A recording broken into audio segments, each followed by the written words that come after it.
sauf des morceaux de papier, sans valeur. Les faux monnayeurs obtiennent donc quelque chose pour rien, aux dépens des malheureux qui se laissent berner par leurs faux billets. Si les faux billets passent inaperçus, ils déprécient la masse monétaire globale, et tout le monde y perd. La contrefaçon des billets est un crime majeur. C'est le non-respect d'une entente sociale fondamentale, disant « tu ne voleras pas ». Mais quand la banque accorde un prêt, elle crée aussi un nouveau pouvoir d'achat. La différence, c'est qu'au lieu d'être une forme de vol, cette création d'argent est le fondement de tout notre système monétaire.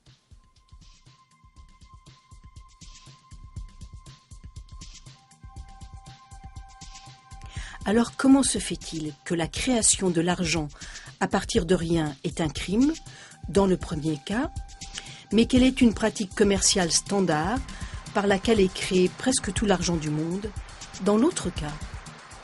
Pour répondre à cette question, il faut se pencher sur l'historique des lois qui régissent le commerce. Mais auparavant, essayons de comprendre la logique qui sous-tend tout le processus de prêt.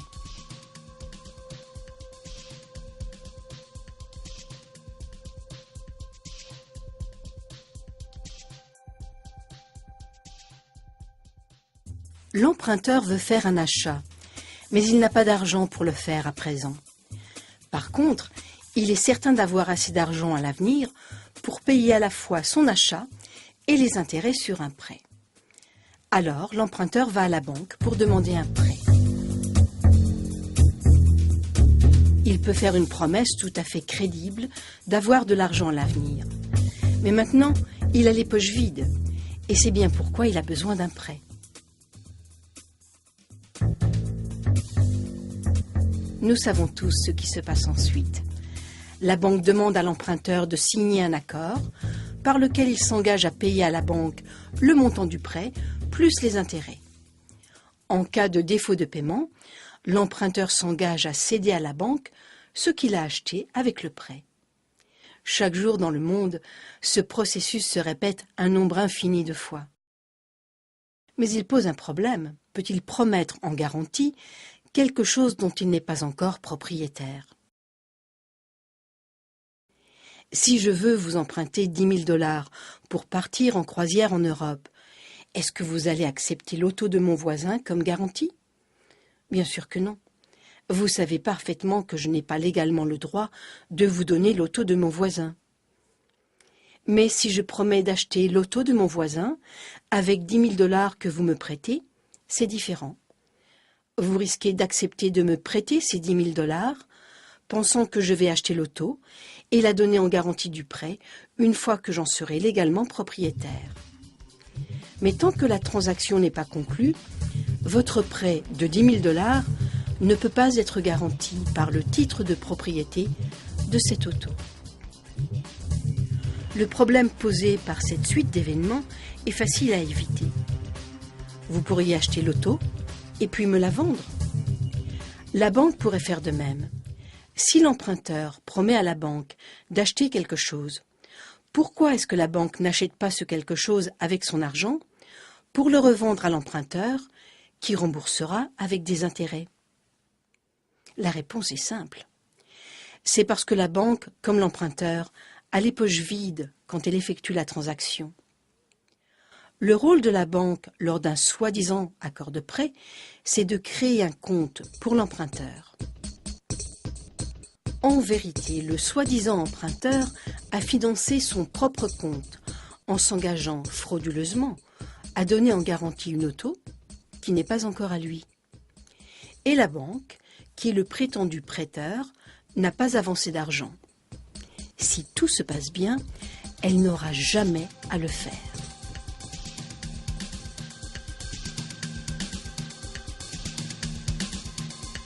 L'emprunteur croit que le nouveau solde dans son compte représente son argent à la banque. Comme la plupart de nous, il ne comprend pas la différence entre l'argent et la promesse d'argent. S'il peut faire son achat dans un cas comme dans l'autre, après tout, quelle importance? La question maintenant est donc de savoir si la vendeuse de l'item acceptera la promesse de paiement de la banque. Bien sûr, dans certains cas, celui ou celle qui vend voudra de l'argent en liquide. Mais la vendeuse acceptera probablement un chèque ou un transfert électronique de la banque de l'acheteur. Pourquoi ? Parce que la vendeuse sait par expérience qu'elle peut déposer ce chèque à sa banque et le solde de son compte augmentera en conséquence. Et ensuite,